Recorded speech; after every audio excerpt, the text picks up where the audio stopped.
Xəstəni gətirmişik xəstəxanaya, heç bir həkim yoxdur, həkim tapırıq, yaxın duran, tez yardım eləyən yoxdur və bir baxımsızdan mənim dünyasını dəyişdi. Eyni zamanda indi hazırda bacım və bacım qızı xəstəxanaya can verirlər. Evdə oturmuşdum, qardaş zəng gəldi ki, qəza baş verib, beton dayağa çırpılıb. Zərdəb rayonunda ölümlə nəticələnən ağır yol nəqliyyat hadisəsi baş verib. Qəza rayonun Məlikümudlu kəndi ərazisindən keçən avtomobil yolunda qeydə alınıb. İlkin məlumatlara görə Yevlax rayonundan Zərdabın Məlikümudlu kəndinə qonaq gələn şəxslərin olduğu minik avtomobili hərəkətdə olarkən idarəetmədən çıxaraq yüksək gərginlikli elektrik dirəyinə çırpılıb. Hadisə nəticəsində avtomobildə olan sərnişin Leyla İsmailova həyatını itirib. Qəza zamanı xəsarət alan 20 yaşlı Şəfaqət İsmailova və 40 yaşlı Aybəniz İsmailova Zərdab rayon mərkəzi xəstəxanasına çatdırılıblar. Qəza nəticəsində yüksək gərginlikli elektrik dirəyinin aşması səbəbindən Məlikümudlu və Çallı kəndlərində elektrik enerjisinin verilişi müvəqqəti olaraq dayandırılıb. Gəldik, gördük ki, doğrudan da qəzadır. Maşın vurub beton dayağa dəyib, yaralılar var.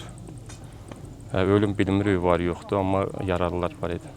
Kömək elədinizmi? Bəli, kömək elədi, skoru götürdü, apardı. Görürük ki, bu işıq dirəyi də. İşıq dirəyinə dəyib elə, işıq dirəyinə dəyib. Bəli. Neçə kəndə gedir burada? Bir kəndə gedir, amma belə ümumiyyətlə sönməyini iki kəndin işıq sönüb da.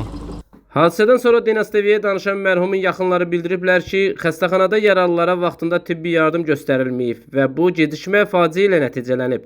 Onların sözlərinə görə qəza nəticəsində yaralılar Zərdab rayon mərkəzi xəstəxanasına çatdırılsa da, təxminən yarım saat ərzində zəruri tibbi müdaxilə edilməyib.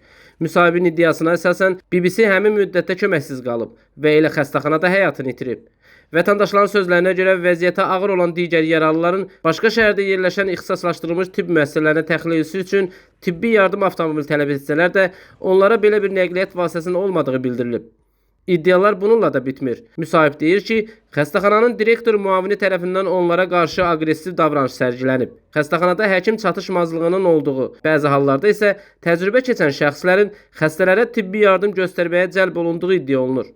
Bunlar evlərinə qaydanda Yevlax rayonunda yaşayırlar. Yolda avtoqəza keçirdib, bizim kənd cəmaatı və digər Çallı kənd cəmaatı kömək eləyib, maşından bunları çıxardıblar ölümcül vəziyyətdə, amma sağ idilər, hamısı danışırdı və bunlar biz gətirmişik, təcili tibbi yardıma zəng ediblər, halbuki gec gəldi, biz öz maşınımızla gətirəndən sonra gecdən-gecə gəldi, xəstənin birini gətirdi, o da elə gəldi, bizdən yavaş gəldi. Nəsə, həkimlər yoxdur, nihayət var orada, direktor müavini mənim üstümə hücum çəkir, sən kimsən, mən səni göstərəməm, kiməm, sən nə istəyirsən, mən halbuki xəstəm orada can verir. Eyni zamanda bir bacımın qızı xəstəxanadadır. Nəsə bu seçkidən sonra yerləşdirib sistem qoyublar. Yanında həkim yoxdur. Mesislər yoxdur. Pratkanı qoyublar yanına. O bir bacının orada can üstü başı qan hamısı can verir. Heç kimi yaxın durmur. Xəstə 1 saat yarım burada da harasa çıxmalıdır. Çıxışını təmin eləmirlər.